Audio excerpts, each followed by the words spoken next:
Alright, I got some good news and I got some bad news. The good news, I am the bad news. And in this video, the DaSlapBox finally gets its slap. Built so damn solid it hurt my hand. And what I mean by that is we're gonna build and install the box for the 18-inch subwoofer that I'm throwing in the DaSlapBox, which is my 2011 Scion XB car audio build. It's not a race car, it's a base car. The subwoofer we're using is a BL18. It's pretty old and it was my last car, but whatever, it's the one I got, it's the one we're throwing in there. So let's check it out.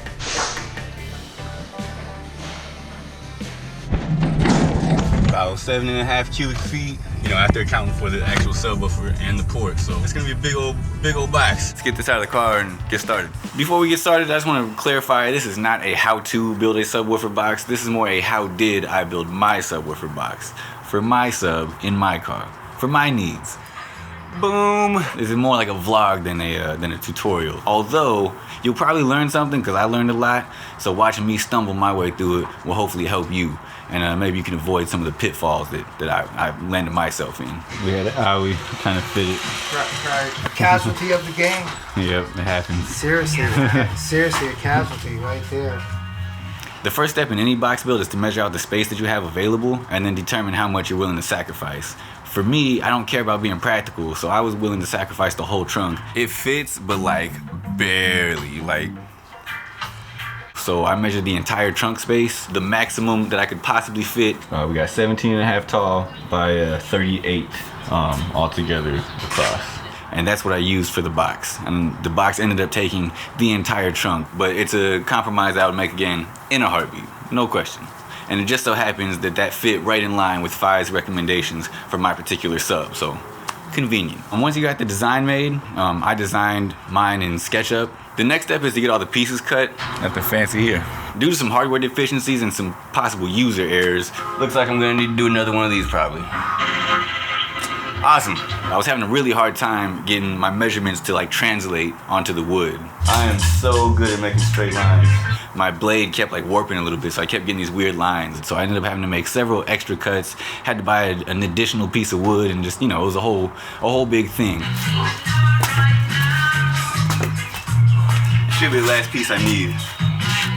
So far this box has been 3 pieces, mostly because poor usage on my part. And the worst was like the corner pieces. I tried to put 45s in all the corners and on some of the straight pieces just to like strengthen everything up and also help the air flow. You know, it doesn't have this like rough corner to get into, it just kind of flows around there. And those just came out so terrible. I don't know if it's like my saw or like my straight edges I'm using or what, you know, it could be technique, I don't even know, but I got most of the 45s cut and I just cannot seem to make a cut that's straight. If I don't get these 45s cut though, like in the first couple of tries, those angles just won't have 45. I'm getting to that point. Still need this one on that side and both of those and then both of these. So 5 on that side. They came out like 38s or 60s or something, I don't know, they're not 45s. My saw kept being wavy and I actually saw like the blade warping, so it would like start and then go like that for whatever reason. I was using guides and stuff, but like I guess I just suck at this, so hey, what are you gonna do? If somebody knows something better than me, please, you know, educate me. Anyway, I ended up getting some usable ones. They're all cut. I didn't even have them in the last box, so baby steps. We'll make them nice in the next one. And that's the ones that went in the car, and hey, it is what it is. Still counts. Oh, and to get all the pieces cut, I actually used the side as like my template for the whole box. Since it was the one that had all the angles on it. The back seat will be here, the trunk will be here, the floor here, and the sub mounted up here. I think it worked fairly well. It came together for the most part. So yeah, after all the pieces are cut, assembly process, which was pretty easy. Definitely showed how bad the cuts were. Unfortunately, I can't seem to make a straight line, so I'm gonna have to do a lot of sanding. There ended up needing to be a lot of sanding and all that stuff during the bodywork process that became visible during the assembly process. The next thing's gonna be to sand everything, the inside and out. I gotta do a lot of sanding because my cuts were super ugly. I'm gonna do a lot of that action. But all in all, it wasn't that bad. It was manageable. I'm gonna round over the port, then I'm gonna attach all the rest of the sides. Little bit of glue on there. I had my stepdad come over to help me because he has a Craig jig and years of experience in woodworking, whereas me, I just build shitty boxes on occasion. So a Craig jig like pulls all the pieces together from the inside without having screws on the outside. Pocket hole screws, there we go. So I definitely wanted that just, you know, for looks, just in case I wanted to paint the box, which I ended up doing. We put the Craig jig to hold the pieces together, got the box standing on its own, glued and screwed that, and then put some caulk in all the corners, put the 45s, glued those in place, and even more caulk. So that everything on the inside is as smooth as we could get it and as sealed as we could get it. Because you don't want any kind of leaks. You want there only to be air coming through the port. It's not perfect, but it works. It's doing the job, so we're not mad about that. I still don't know where my terminals are gonna go. That's only because I don't know where the amp is gonna go in the car, which I will get started on immediately following finishing this. Like, there will be no break. There might be a little break. You know what I'm talking about. But yeah, so sand this down a little bit. After I had the box assembled, I made the amp rack, which was just a temporary until I figure out what I'm doing once I get the rest of the amps. I want some bass in my life, so I'm trying to finish this bitch as soon as possible. So for now, I outlined a floor mat on a piece of MDF and then kind of eyeballed some feet so that there'd be some airflow under the amp. I mean, it's working for now, you know, it's just a temporary setup. It's something to get the build going. The amp we're using is a Sundown SCV-1500D. It's 1500 watts. It's been pretty good to me these last couple years, and I hope it's good to me for a couple more years. For the power wire, I actually drilled a new hole in the firewall just because I didn't feel like trying to find one and trying to like wiggle my way through. I just bought some grommets and wrapped the wire in expandable sleeving and just made my own hole. So now once I connect the fuse, that'll be live. All the wires right now are ran on top of the carpet, but only for right now because I'm actually gonna sound deaden the floor pretty soon. This is just like a temporary setup because like I said, I want to slap today. Once I sound deaden the floor, then I'm actually gonna put it under the carpet and have it like permanently mounted. The ground wire I also wrapped up, and I actually found a threaded hole in the body of the car under the seat that was unused, so I just stole that for my own use. For speaker terminals, I ended up making my own. If you're wondering if I'm using the right drill bit, no. That's what I didn't want. I just took a long ass bolt, cut it in half, and then used that as a positive and negative. And then just a bunch of washers and nuts on either side to keep everything secure. And I actually used silicone this time. Last time I just tightened down the bolts, but this time I used silicone to make everything airtight. On the slap tom, I didn't do anything. Like I just had these in there and just tightened down like a mother. Step up either way, right? And I'm sure somebody's gonna get on me about, you know, the loss of power, but like frankly, like I'm getting the results that I would expect from my system, so you know, the power loss is negligible. Like I'm sure it's probably there. I'm sure there's probably a more efficient way to do it, but like I'm totally not tripping about it. If anybody wants to get in the comments and tell me how much power I'm losing, please, you know, educate me. I wired this sub in parallel to get the lowest impedance at the amp because it's two ohm voice coils, both positives on the voice coils and both negatives on the voice coils connected to the same positive and negative on the terminal. So right now, my amp is only seeing 1 ohm of impedance, and it's basically giving that full power to the sub, or at least in theory.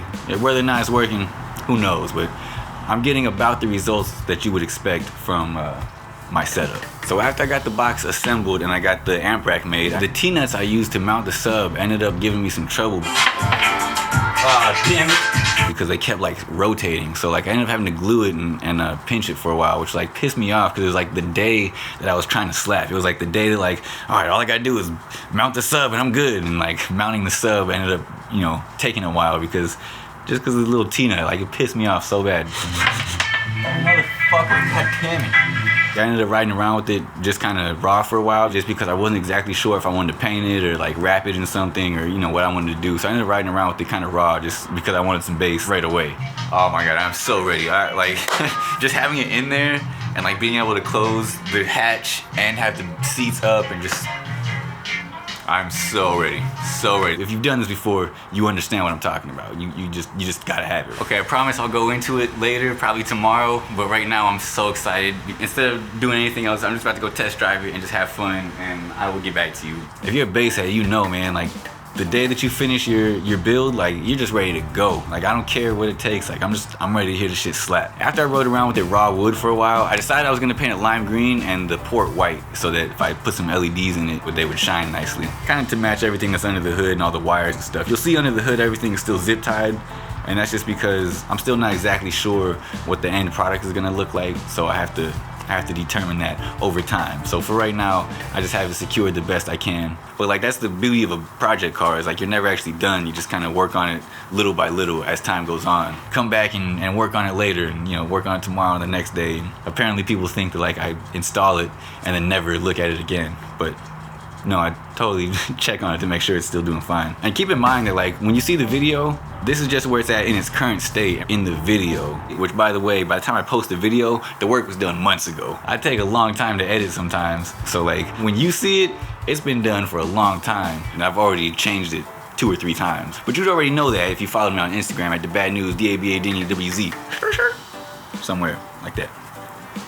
After I decided what color I was gonna paint it, it was time for body work. And I had to body work it a lot because my cuts were just terrible. I had a lot of overhangs, a lot of raw edges, and just it needed a lot of body work. I had to do a lot of sanding and filling and sanding and filling, and MDF makes so much sawdust.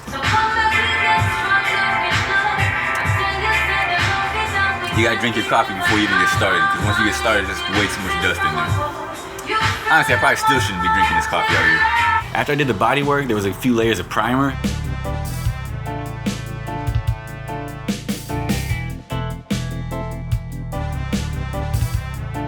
I was trying to get the paint as nice as possible, so even during the primer stage, I was still sanding and filling a little bit, trying to get any last little smoothness I could, and it almost came out decent. It almost came out nice. Really trying to get like a decent paint job. I've never like painted something and it came out nice, so like I was trying, but hey, whatever. Then I did a white base coat because I wanted the green to really pop. I put just a gloss white over the whole box. I think 2 coats of that. I probably should have been sanding in between the white layers, but I wasn't. I just ended up putting 2 coats and calling it a day. So I got the results that I got. For the fluorescent green, I just used a spray paint. I went with something that was clear because it was gonna go over the white, obviously. So I wanted to really pop and really be like a bright, obnoxious green. And it came out decent. Like I probably could have done a little bit better if I would have taken my time, because my spray technique was just absolutely terrible.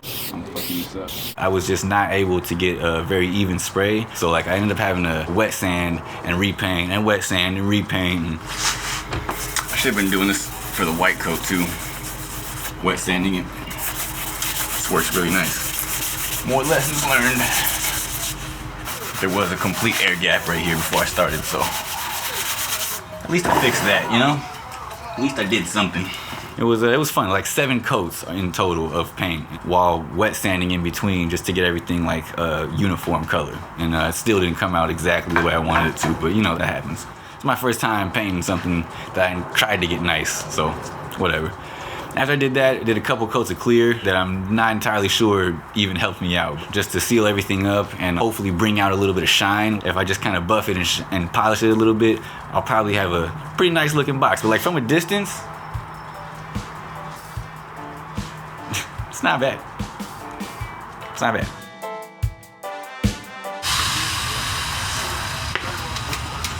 Hell yeah. Cool. So it actually fits with everything closed up. Barely, but it fits. I don't actually have enough room off the port, so what I've actually been doing is putting the back seats down and pushing it up a little bit.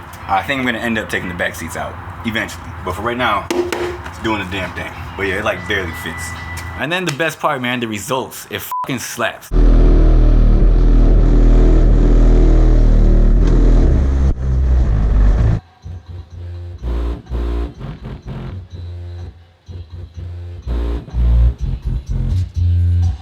It may not be the hardest hitting system in the world. When I come down the block, people are already looking to see who the hell that is coming down the block so damn loudly. So I think we're doing good. I'm very happy with the results. It's still obviously a work in progress, and it's never gonna completely be finished, but I'm pretty happy. Say what you want. I did the install in June 2020, and I painted it in August. So in that time, like I've had plenty of time to like dial it in and kind of get everything set the way I wanted it. With the sound deadening, with everything else, like it's starting to really sound like something. Obviously, there's always room for improvement, but that's the fun of having a project car. It's never really finished. Keep working on it and keep working on it and keep working on it and keep working on it and keep working on it and keep working on it and keep working. Like that's the fun part for me. I think if you have a project car, you probably get it. The next step in the process are probably gonna be the door speakers, mids and highs, plus the amp for that, and then probably the outside speakers.